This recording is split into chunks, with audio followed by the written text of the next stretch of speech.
नमस्कार, मैं विवेकानंद और आप देख रहे हैं न्यूज फॉर नेशन। आरसीपी पूरी तरीके से घिर गए हैं, घर में ही घिर गए हैं।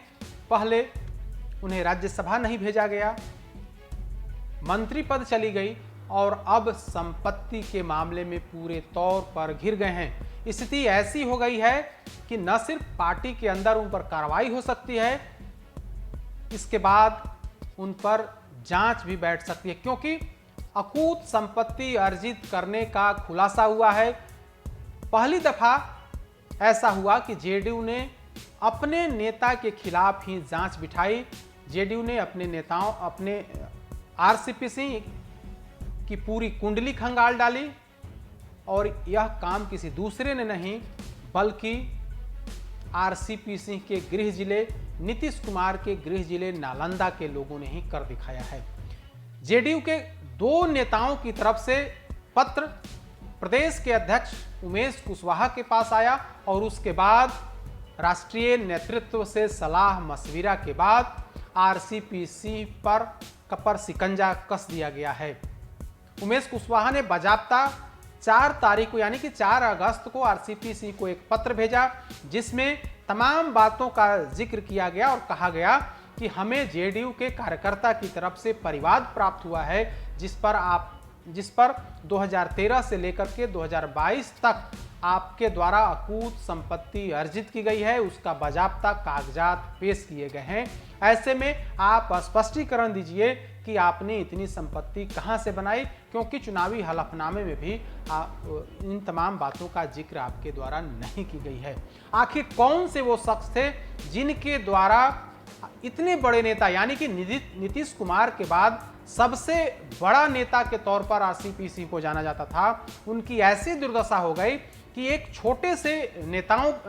दो छोटे नेताओं की तरफ से जो प्रखंड अध्यक्ष लेवल के कार्यकर्ता रहे हैं, उनके द्वारा कंप्लेन दर्ज कराया जाता है पार्टी अध्यक्ष के पास और फिर पूरी कुंडली सबके सामने हो जाती है। उस कुंडली में कहा जा रहा है कि आरसीपी के पास 58 प्रकार की जमीन 2-3 गांव में है, सिर्फ नालंदा जिले में है। तो हम आपको बताते हैं कि वो शख्स हैं कौन। जो कंप्लेन जेडीयू के प्रदेश अध्यक्ष के पास आया, उसमें एक शख्स हैं सुरेश प्रसाद, पूर्व प्रखंड अध्यक्ष जेडीयू रहुई नालंदा।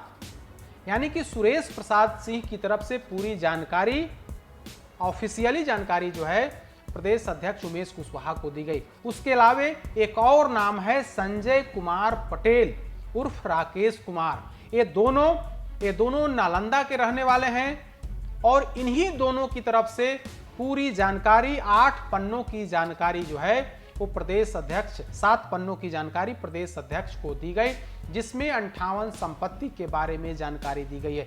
कहा जा रहा है कि सुरेश प्रसाद और संजय कुमार दोनों स्वजातीय हैं, यानी कि आरसीपी की जाति के हैं, उनके गृह जिले के हैं और उनकी पार्टी के ही लोग हैं।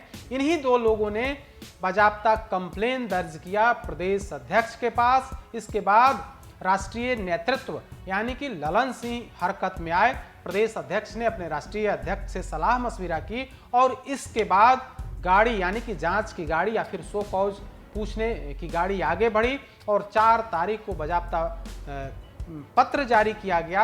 उन्हें पत्र भेजा गया और पूछा गया कि आप इन तमाम आरोपों के संबंध में तुरंत जानकारी दीजिए, क्योंकि नीतीश कुमार ने आपको 2 दफे राज्यसभा भेजा, आपको अपना प्रधान सचिव बनाए रखा, आप केंद्रीय मंत्री बने, आप संगठन के राष्ट्रीय महासचिव रहे, फिर राष्ट्रीय अध्यक्ष रहे।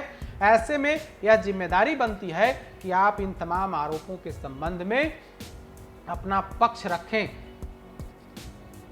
प्रदेश अध्यक्ष उमेश कुशवाहा ने अपने पत्र में कहा कि आप लंबे समय से नीतीश कुमार के साथ अधिकारी एवं राजनीतिक कार्यकर्ता के रूप में काम करते रहे हैं। आप पर नीतीश कुमार ने भरोसा और विश्वास जताया, आप इतने समय तक साथ रहे हैं।